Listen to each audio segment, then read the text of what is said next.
श्री स्वामी समर्थ जय जय स्वामी समर्थ। स्वामींचं नाव घेऊन मी आजच्या ह्या नवीन व्हिडिओला सुरुवात करते। दरवर्षी चैत्र महिन्यातील कृष्ण पक्षातील एकादशी तिथीला वरुथिनी एकादशीचे व्रत केले जाते। यावर्षी हे व्रत 24 एप्रिल म्हणजेच गुरुवारी आहे। पंचांगानुसार चैत्र महिन्यातील कृष्ण पक्षातील एकादशी तिथी 23 एप्रिल रोजी दुपारी 4:43 प्रारंभ होईल, तर दुसरा दिवशी म्हणजेच 24 एप्रिल रोजी दुपारी 2:32 संपेल आणि उदय तिथीनुसार वरुथिनी एकादशीचं व्रत हे 24 एप्रिल रोजी पाळलं जाणार आहे। या दिवशी भगवान विष्णूंची पूजा केल्याने सर्व पापापासून मुक्ती मिळते आणि मोक्ष मिळतं, म्हणून या एकादशीला वरुथिनी एकादशी असे म्हणतात। हे व्रत केल्याने 10,000 वर्षाच्या तपश्चर्या इतकं पुण्यफळ प्राप्त होतच, त्याचबरोबर जीवनात चालू असलेल्या मानसिक किंवा आध्यात्मिक भीतीपासून मुक्तता देखील मिळते। तसेच श्रीहरींच्या कृपेने जन्म आणि मृत्यूच्या चक्रातून मुक्तता होते। या दिवशी उपवास आणि पूजा केल्याने पापाचा नाश होतो आणि सौभाग्य वाढते।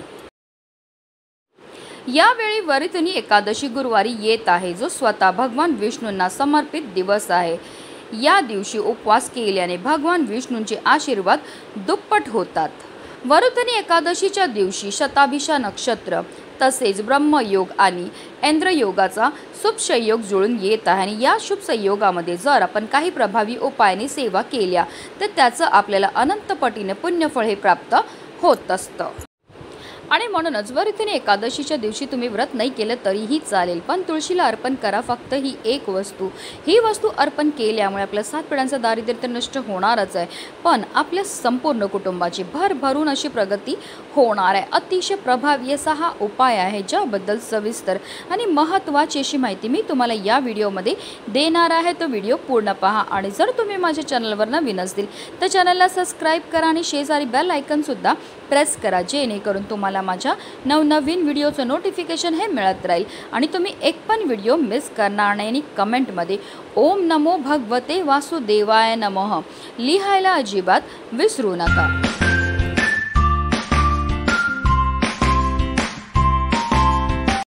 वरुथिनी एकादशीच्या दिवशी आपल्याला सकाळी ब्रह्ममुहूर्तावर उठायचं आणि ब्रह्ममुहूर्त हा सकाळी 4:19 पासून ते 5:03 पर्यंत असणाऱ्या आणि अंथरुणामध्येच आपल्याला श्रीहरी विष्णू आणि माता लक्ष्मीचं स्मरण करायचं आहे।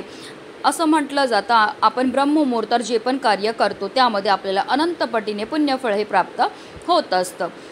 वरुथिनी एकादशीच्या दिवशी सूर्योदयापूर्वी उठून स्नान करा आणि मंदिर परिसर स्वच्छ करा। त्यानंतर हातात पाणी घ्या आणि व्रत करण्याचा संकल्प करा।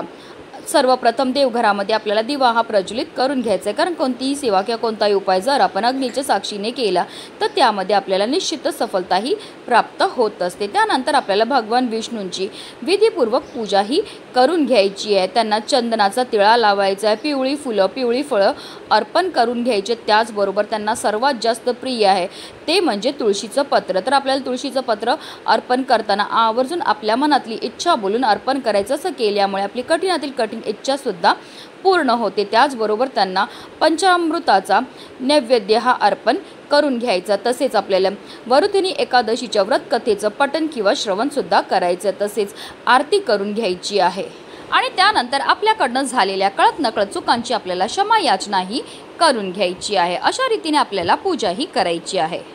आता हा उपाय आपल्याला कधी करायचा, तर हा उपाय तुम्ही वरुथिनी एकादशीच्या दिवशी अगदी सकाळपासून संध्याकाळपर्यंत कधीही करू शकतात। ज्या झाडाचं आपल्याला सकाळीच घरात पान घेऊन यायचं आहे ते म्हणजे तुळशीचं। हिंदू धर्मामध्ये तुळशीला अनन्यसाधारण असं महत्त्व आहे। तुळस म्हणजे साक्षात माता लक्ष्मीचं स्वरूप असतं आणि श्रीहरी विष्णूंना सर्वात प्रिय ती म्हणजे तुळस। ज्या घरामध्ये तुळशीला दररोज दिवा लावला जातो, त्याचबरोबर तिला जल अर्पण केलं जातं, त्या घरामध्ये कधीही कोणत्याही प्रकारचा वास्तुदोष निर्माण होत नाही। अशा घरावर अखंड श्रीहरी विष्णू आणि माता लक्ष्मीची कृपाही होत असते।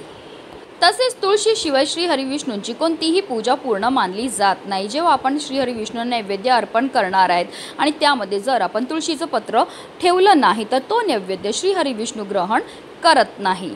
पण एकादशीच्या दिवशी आपल्याला तुळशीला स्पर्श करायचा नाही आहे, तिला जल अर्पण करायचं नाही किंवा तिची पत्रसुद्धा तोडायची नाहीत, कारण तुळस म्हणजे साक्षात माता लक्ष्मीचं स्वरूप आहे आणि एकादशीच्या दिवशी माता लक्ष्मीचं निर्जला व्रत असतं आणि जर आपल्याकडनं कळत नकळत तुळशीला स्पर्श केला गेला तर त्यामुळे माता लक्ष्मीचा निर्जला व्रत हे मोडलं जातं आणि त्याचे दोषी आपल्याला लागत असतात। म्हणूनच आपल्याला पूजेकरता जी पण तुळशीची पत्र तोडायची आहेत ती आपल्याला आदल्याच दिवशी तोडून ठेवायची आहेत। एकादशीच्या दिवशी आपल्याला तुळशीच्या झाडाला बिलकुल स्पर्श हा करायचा नाही आहे। जी पण पूजा किंवा काही उपाय आपल्याला जे करायचे असतील ते आपल्याला दुरूनच करायचे आहेत। सर्वप्रथम आपल्याला तुळशीजवळ शुद्ध गाईच्या तुपाचा दिवा हा प्रज्वलित करून घ्यायचा आहे। तुळशीला हळद कुंकू अक्षदा धूपदीप अगरबत्ती दाखवून घ्यायचे। जे पण हळद कुंकू आपण लावणार ते दुरूनच लावायचं, स्पर्श आपल्याला करायचा नाही आहे। त्यानंतर आपल्याला जो उपाय करायचा त्याकरता एक वाटी घ्यायची, वाटीमध्ये आपल्याला 1 चमचाभर शुद्ध गाईचं तूप टाकायचं आणि त्यामध्ये आपल्याला थोडीशी हळद टाकायची आणि या 2 मिश्रणाला एकत्रित करून घ्यायचं आहे। हळद आणि गाईचं तूप ह्या दोन्हीही वस्तू ज्या आहेत त्या माता लक्ष्मीला अतिशय प्रिय आहेत। तर आपल्याला काय करायचं आहे, हे जे हळद आणि तुपाचं मिश्रण आहे ते आपल्याला तुळशीच्या मुळांजवळ अर्पण करायचं। अर्पण करताना तुळशीला स्पर्श होणार नाही, या प्रकारे आपल्याला अर्पण हे करायचं आहे।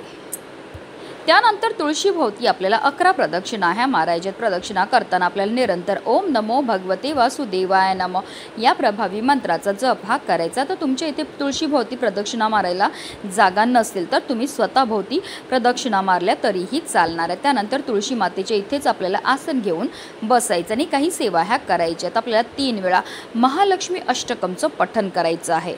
त्यानंतर आपल्याला श्रीहरी विष्णू आणि माता लक्ष्मीचं स्मरण करायचं आणि आपल्या आयुष्यामध्ये असणारे जे संकट आहेत, विघ्न आहेत, दोष आहेत, दारिद्र्य आहे ते दूर करण्याकरता आपल्याला मनोभावे प्रार्थना ही करायची आहे। महालक्ष्मी अष्टकमची सेवा जी आहे ती अतिशय उच्च कोटीची सेवा मानली जाते माता लक्ष्मीची आणि ही सेवा केल्यामुळे आपल्यावर फारच लवकर माता लक्ष्मी ही प्रसन्न होत असते। तसेच तुळशी मातेला हळद आणि तूप अर्पण केल्यामुळे आपल्यावर श्रीहरी विष्णू आणि माता लक्ष्मीची कृपाही होत असते। आपल्या जीवनामध्ये असणारे जे आर्थिक समस्या आहेत त्यापासून आपल्याला मुक्तताही मिळत असते। अतिशय साधा आणि सोपा उपाय आहे, पण हा उपाय केल्यामुळे तुम्ही स्वतः अनुभव घेतील की तुमच्या जीवनामध्ये असणारे जे आर्थिक समस्या आहेत त्या हळूहळू कमी व्हायला लागलेले, घरामध्ये धन येण्याचे अनेक मार्ग हे मोकळे व्हायला लागलेले आहेत। म्हणूनच व्हिडिओ जास्तीत जास्त लोकांपर्यंत शेअर करा, जेणेकरून प्रत्येकाच्या आयुष्याचं कल्याण हो हीच मनामध्ये इच्छा। श्री स्वामी समर्थ। जय जय स्वामी समर्थ।